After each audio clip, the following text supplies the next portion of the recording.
India and Japan are embarking on a major lunar exploration mission called LUPEX or Chandrayaan-5. I have with me Dr. Saku Tsuneta. He is part of the team which is looking after the LUPEX mission from the top. Thanks a lot for speaking to us, sir. Okay, thank you. Thank you. What is LUPEX and why are India and Japan collaborating and looking for water on the moon? I think that's a very good question. First of all, this is a really remarkable joint collaboration between India and Japan for the first time. India provides a critical landing system, while Japan provides a launch vehicle, H3, and the rover to try to find the water. Why is water so important? If you want to go to the moon, and if you want to live in the moon, you need a water for survival. If you try to bring the water from the Earth to the moon, it's very, very expensive. So therefore, you have to find the water there on the surface of the moon.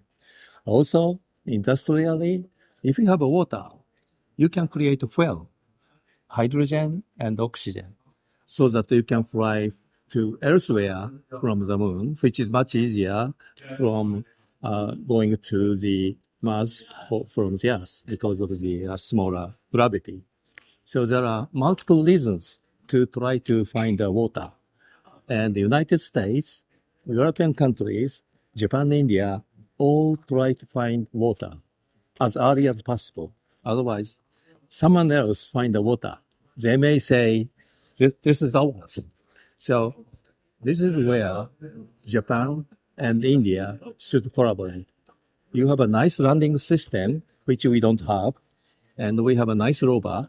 This is the reason why we are collaborating intimately between JAXA and ISRO. And why are you landing on nearer the South Pole or on the South Pole, as Chairman ISRO says? Yes, I think there is a distinct difference between the polar region and the equatorial region. In the equatorial region, it is illuminated by heavy sunshine, and it's extremely hot, so that any form of water is vaporized. So you cannot find the water in the equatorial region. In the polar region, the sun illuminates horizontally, so there are multiple shadows by the mountains where you can find ice. That's the reason why we have to go to the polar region, which is much more difficult to land because of the multiple mountains. So the Indian technology, your mission, will bring our rover to this mountain area. Right? Now will you hope to land at the place where Chandrayaan-3 landed, which Prime Minister Narendra Modi named as Shiva Shakti Point? Mm-hmm. That's where Chandrayaan-3 landed? Yes. Will you look at that site or further south on the South Pole? Both Japan and India identified a few possible locations where you are supposed to find water or ice. And there is only 5 to 7 locations where the United States, Japan, and India identify to find the water. So it's another new place to land. But you already landed successfully in the polar region. Yes. So we fully rely on your ability to land on the desired area where we surely find the water, ice. Now, on your rover, you're wanting to spend 100 days. Yes. The lunar night and lunar day is 14 days each. Yes. It becomes very hot. Yes. It becomes very cold. Yeah. Now, without a radioactive source to heat the rover, how will the electronics and the rover survive on the moon surface?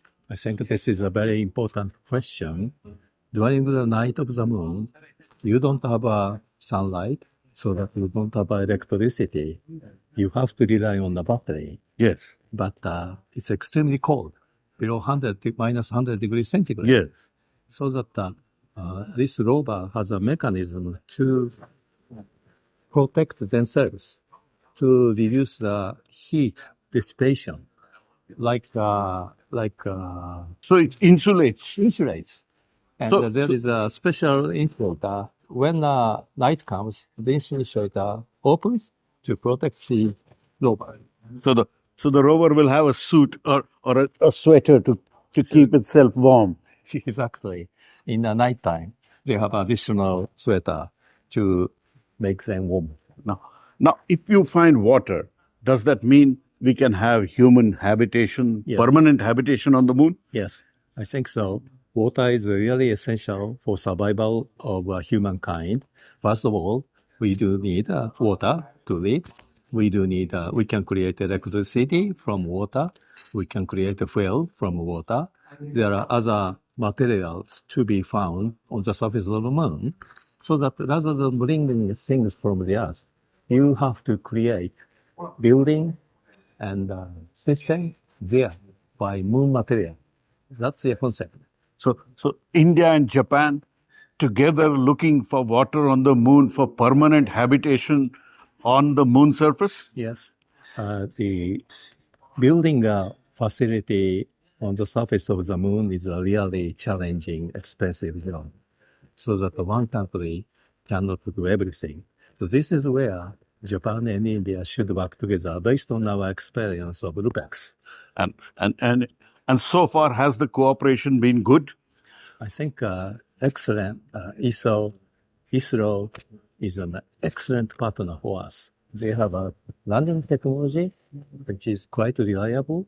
You had a successful landing already, so we have a full confidence on their reliability. And will it be the most heavy rover ever to be sent on the moon with 350 kilograms? Yeah, that is a headache. It's our rover is a little bit overweight. So ISRO is asking JAXA to make a fit squeeze, and they are trying to respond. Yes. And when do you hope to launch LUPEX? It is 2028. Thanks a lot for speaking to me, Thank you very much. Dr. Saku. So that was an understanding of the LUPEX mission or Chandrayaan-5, where India and Japan are together going to be looking for water on the moon. It was India's Chandrayaan-1 which first found presence of water molecules. Now Chandrayaan-5 is going to be looking for water on the south pole of the moon. Yes. If you need permanent habitation on the moon, you need water. In New Delhi, Pallava, Bagla for NDTV.